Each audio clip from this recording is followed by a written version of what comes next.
tips to help you stay motivated in the gym. Now, I made the title for teachers because that's what I am, but this honestly applies to literally anybody in any profession.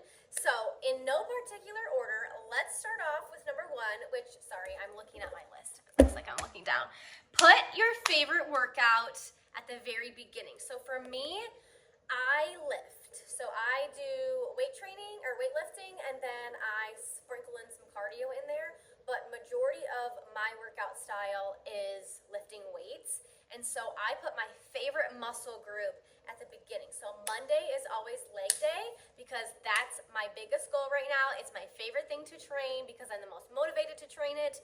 So that goes on Monday. I'm never dreading that workout. There's other workouts I don't really like. I don't really care for upper body days. I don't have fun doing them that much. But when it comes to a leg day, I love it. I'm ready to get up, get to the gym, because that's my biggest goal right now is to just work on my quads. And so I'm very highly motivated to get up and get that workout in. Number two would be to have a workout buddy. My 5 a.m. workout journey started when I still lived at home. So it was my first year teaching.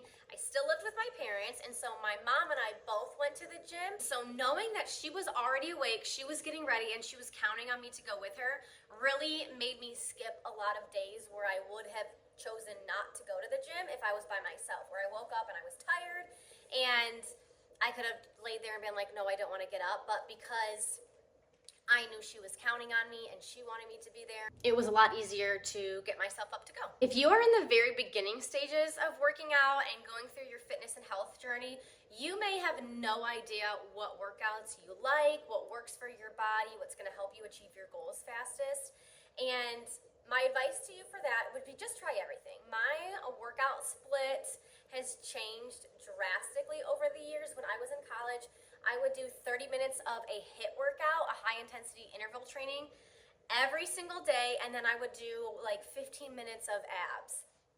And I look back and I feel like that was probably a waste of my time just for the goals that I was wanting to achieve. I want to build muscle, I want to tone up.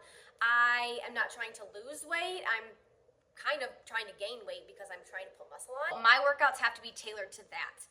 Let me tell you what I don't do. I hate running. You will not catch me running. If you ask me to run, I'm probably not going to come. I don't run ever. If I need to do high intensity cardio, I will jump rope. I will walk very briskly on a very high incline on the treadmill. I will do the stair stepper. I will do it, but I will not run. I just don't like doing it.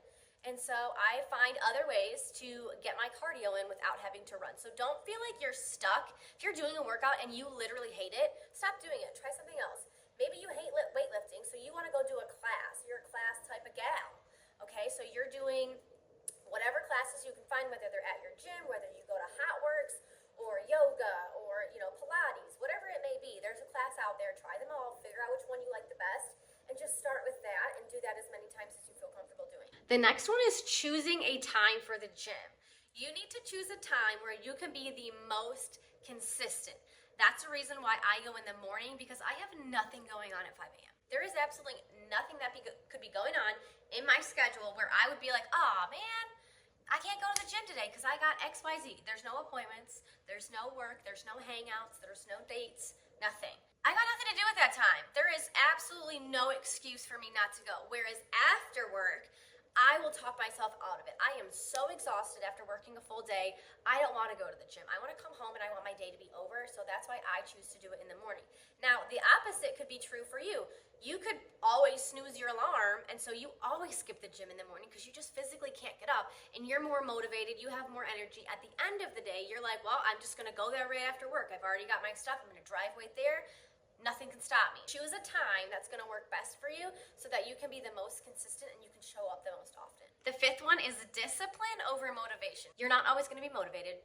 You're not always going to want to work out. Even if it's a workout that you like doing, there's going to be days where you're tired, you're exhausted, you don't feel like changing into your gym clothes, you don't feel like driving there, doing all the things, or maybe you're even at the gym and you really just are not in a good mindset.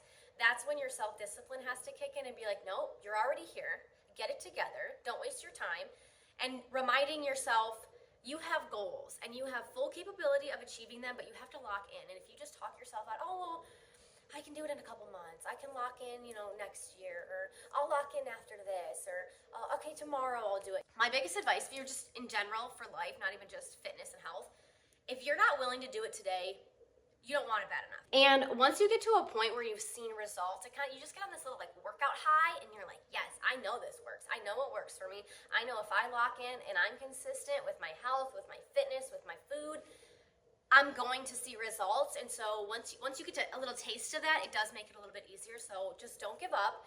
Keep trying. Find the workouts that you like. Find people that you like to work out with, and give yourselves, I'm going to give you a 6th tip. Give yourself attainable goals. My special education brain, have your big overarching goal and then make the smaller attainable ones. So this is what you want to do at the end of the year. Okay, what can we do week by week? What can we do month by month? What can we do at the halfway point? That way you get a little taste of that achievement on your way up, as opposed to just waiting 365 days is a long time to wait for you to achieve a goal. But there's many goals you can hit prior to that.